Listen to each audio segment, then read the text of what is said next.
this all happen. First, the ACLU of Virginia, the feminist majority, NARAL Pro-Choice Virginia and America, Virginia Now, the National Organization for Women, and some of our partner organizations such as Women's Space from Virginia Tech, the Planned Parenthood Vox Groups, Campus Vox Groups, and the VCU Young Dems. And we have many of our providers in the house, and the Annandale Women's Health Center, the Falls Church Women's Health Center, the Capital Women's Health Center, the Richmond Medical Center for Women, Nova Women's Health, the Hillcrest Clinic, and of course, Planned Parenthood. And we've got one of our most ardent elected leaders here with us today too, and I don't want to neglect her, Delegate Charnel Harry. She is the chair of the Reproductive Rights Caucus in the General Assembly, and she will be fighting this fight for us for a very long time. All right, so thank you all for making this day possible. We certainly couldn't be here without you. And we thank you for believing that protecting women's health and safety, it's definitely worth getting up early, getting on a bus, and coming all the way down to Richmond. And to stand up and ask Governor McDonnell to do the right thing and to stop this war on women in Virginia. So as you know, we are dealing with a set of draconian and, dare I say, deceitful regulations designed not to protect women's health and safety, but to ban abortion in the Commonwealth. I agree. Our elected leaders can't even have an honest conversation about women's health care.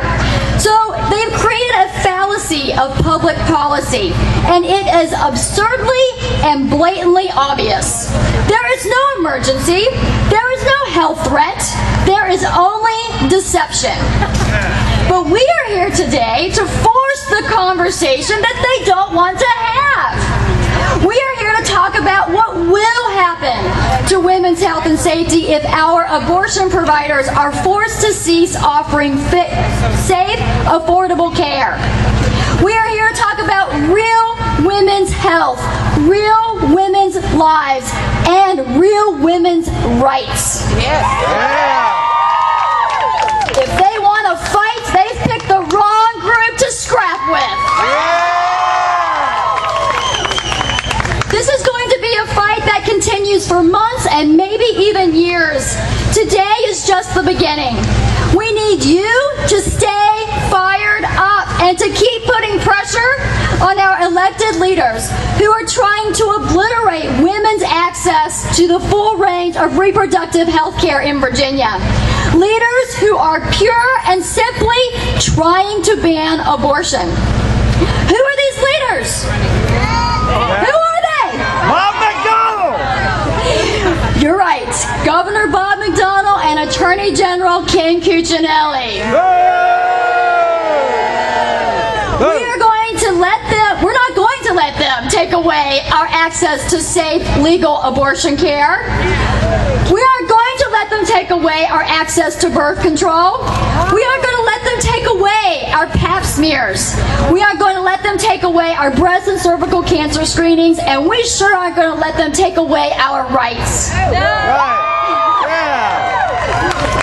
I don't know about you, but I think it's high time our leaders reset their priorities and demonstrate that they actually care about and value women and families as much as they do family values.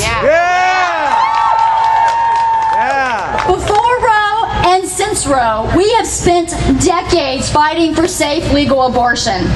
Don't you dare believe that women aren't receiving top-notch care in our women's health centers in Virginia. None of us would tolerate women's health and lives being jeopardized. I would be the first one to stand up if I thought women were being harmed or were in danger in any way. And you can hold me accountable to that. Today we have an exciting lineup of speakers for you that will fire you up and inspire you to take even more action in the coming months and years. You will hear from speakers who are relatively new to this movement and some who have been champions for decades. First, I have the great honor to introduce you to today's Mistress of Ceremonies. She is a young woman who I met earlier this year and who instantly inspired me. Karina Bill is a recent graduate of Virginia Commonwealth University,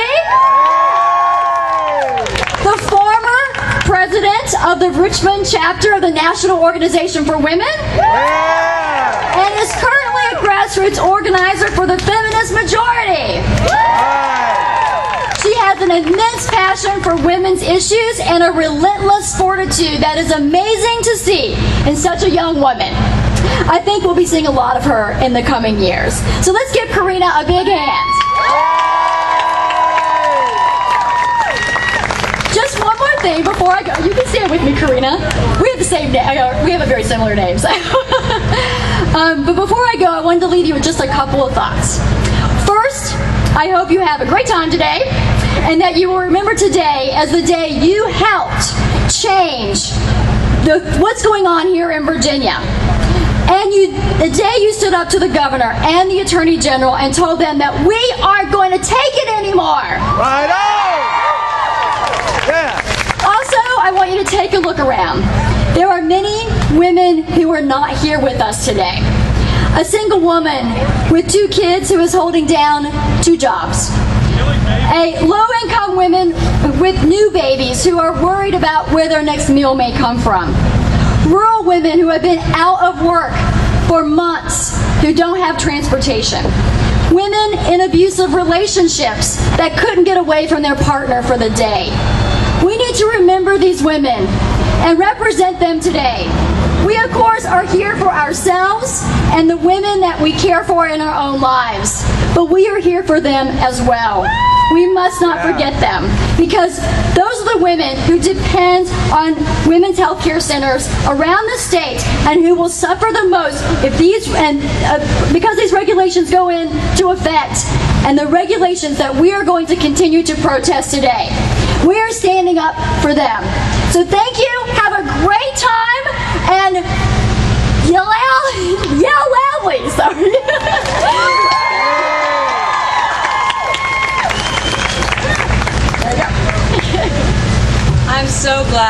I'm so glad to see so many people here today. Thank you for coming out to support women, to support choice, to support families in Virginia. As a young woman myself, as a Virginian, born and raised, I wouldn't live in any other state in the country. As a VCU alumna, I recently graduated in May. I do not support a political process that polices women's choices or women's bodies. We know this is a political maneuver. We know. That's all it is. We know that political regulations do nothing for women's safety, and we are here today to rally for our right to access safe, legal abortion as we have been doing since 1972. We're here for the providers who safeguarded women's reproductive health. These abortion providers are gateways to comprehensive reproductive health care. This is the health care I got all through college.